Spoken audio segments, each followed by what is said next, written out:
Rick's crisis begins with his victory over Rick Prime, the alternate version of himself who murdered his wife Diane and daughter Beth across multiple dimensions. Season 8 explores how this long-awaited triumph leaves Rick completely directionless. This victory, which Rick spent decades pursuing, has left him completely directionless. For years, his nihilistic worldview was anchored by a singular mission: revenge against the Rick who destroyed his family.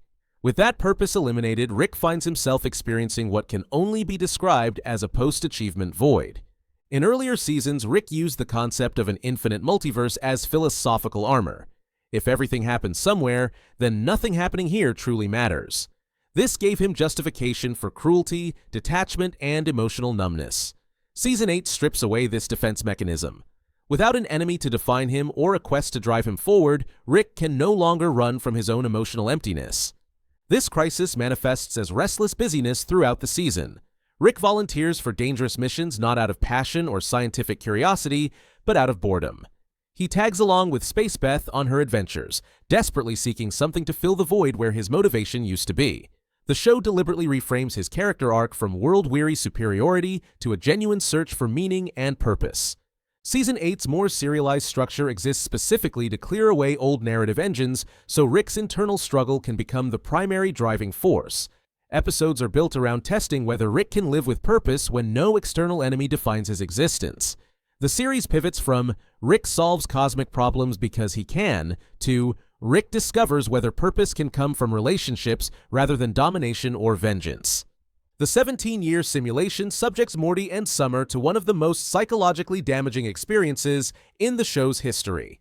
Season 8's premiere, Summer of All Fears, traps them in a Matrix-style simulation for what subjectively feels like 17 years, though Rick fell asleep and left them there far longer than intended. The simulation world is built around phone chargers. Rick's petty lesson about not stealing his charging cable becomes an entire civilization obsessed with charger protection.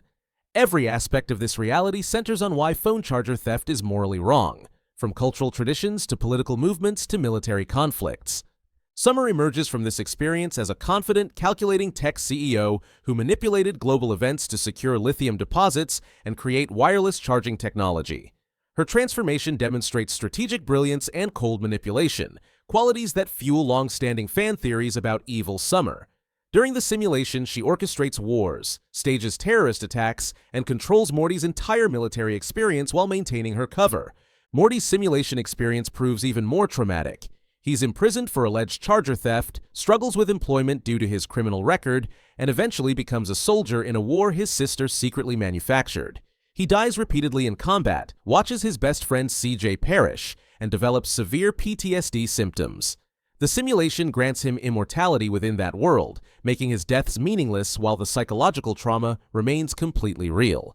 Both siblings briefly embody Rick-like qualities after their release. Summer displays manipulative intelligence, while Morty shows hardened assertiveness and even briefly overpowers Rick. For a moment, they represent what they could become if allowed to retain their experiences and growth.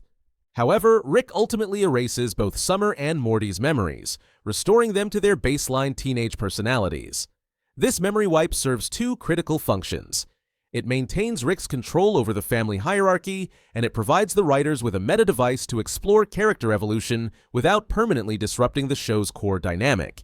The siblings return to being a 14-year-old sidekick and teenage foil, preserving the status quo for future adventures. Diane's memory erasure delivers the most emotionally significant resolution in the series' history. Season 8's finale, Hot Rick, finally addresses Rick's relationship with his deceased wife Diane, who functioned as Rick's primary trauma for 7 seasons. For 7 seasons, Diane functioned as Rick's primary trauma. Glimpses of her appeared as distorted flashbacks, manipulative fakes, and vague illusions that justified his cruelty and emotional detachment. The revelation comes that Rick himself chose to delete all memories of Diane from his mind. This wasn't an act of avoidance or cowardice, but rather a deliberate choice to become emotionally available to his current family. By removing Diane's memory, Rick hoped to stop living in the past and start being present for Beth, Summer, and Morty. This decision sets off the finale's central conflict when Memory Rick, the idealized version of Rick's past self who had been trapped in Jerry's mind since Season 7, escapes and begins manipulating family memories.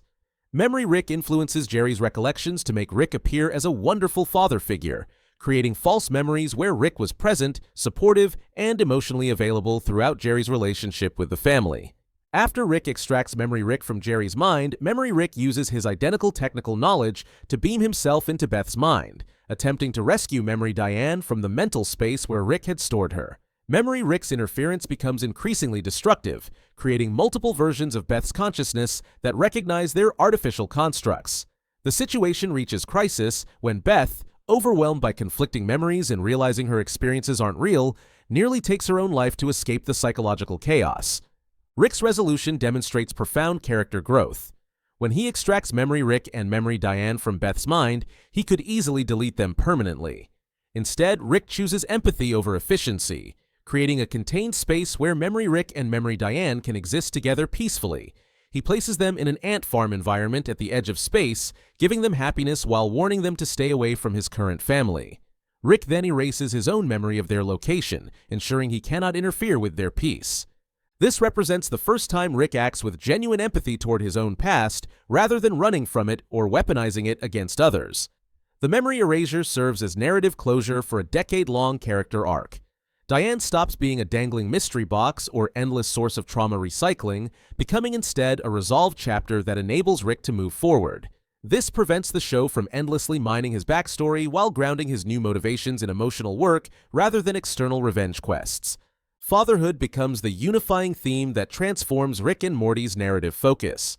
Season 8 constructs nearly every major storyline around themes of fatherhood and intergenerational responsibility, expanding the show's focus beyond Rick's nihilism.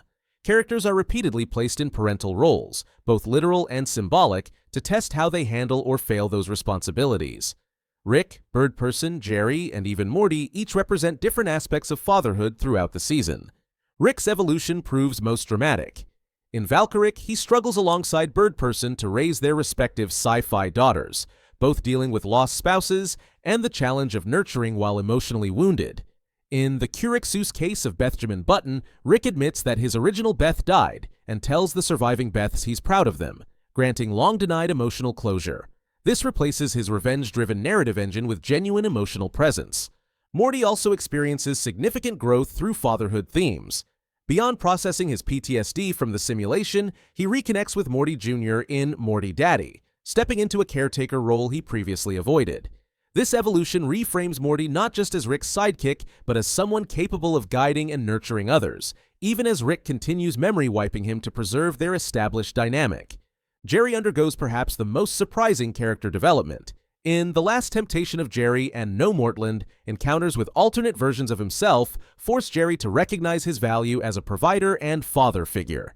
Instead of remaining the family's perpetual punchline, Jerry asserts his importance to the family structure, achieving one of Season 8's most dramatic perception shifts. The theme extends to supporting characters as well. Bird Person grapples with loss and responsibility while raising a daughter without his deceased wife.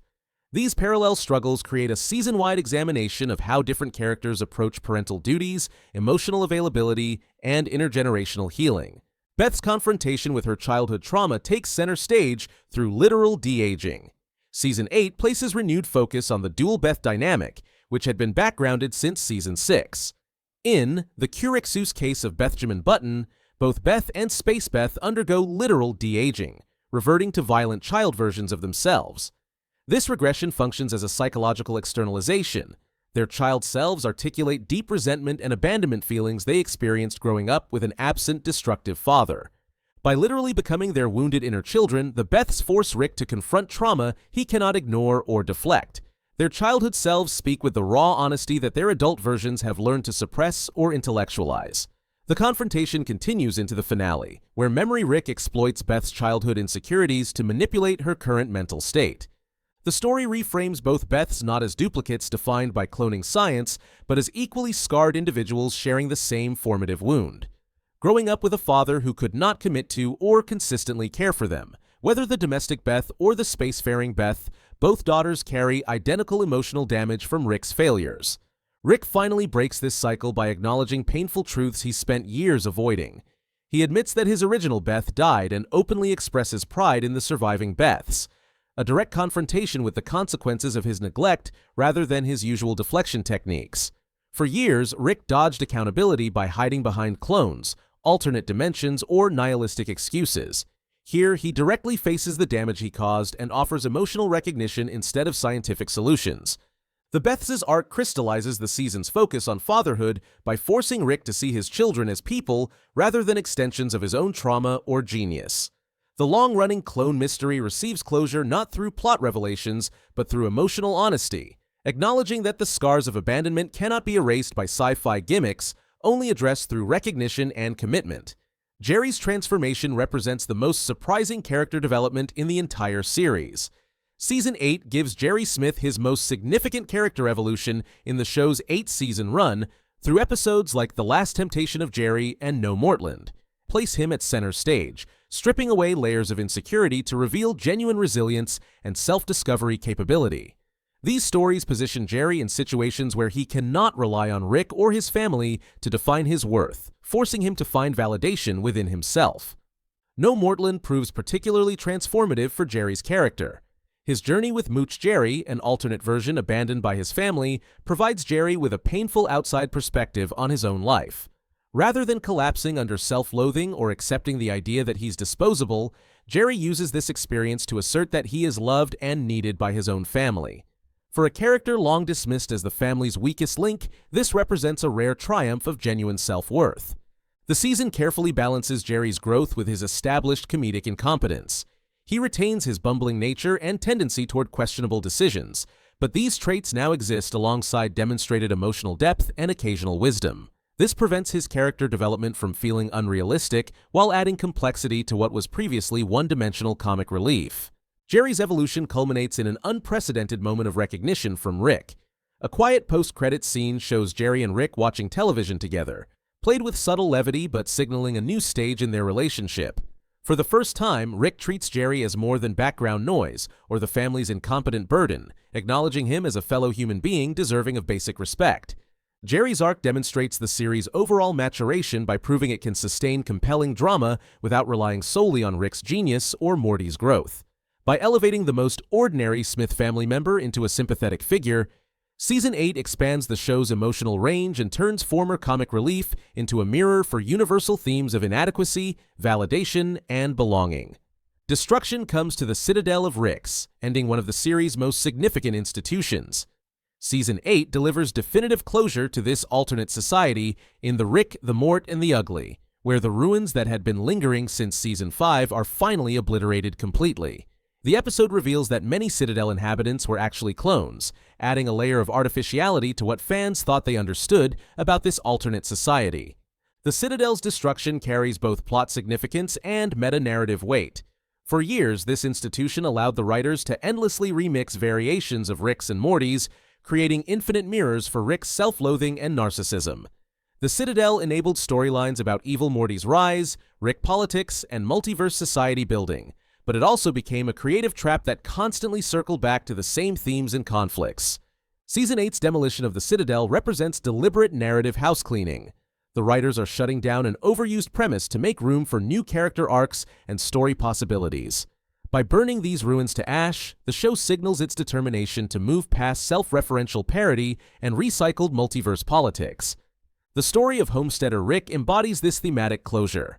As the cloning scientist responsible for much of the Citadel's population, he sacrifices himself to free the Morty clones he created. His death personalizes the end of the Citadel, framing it not as abstract world-building but as a moral reckoning with exploitation and control.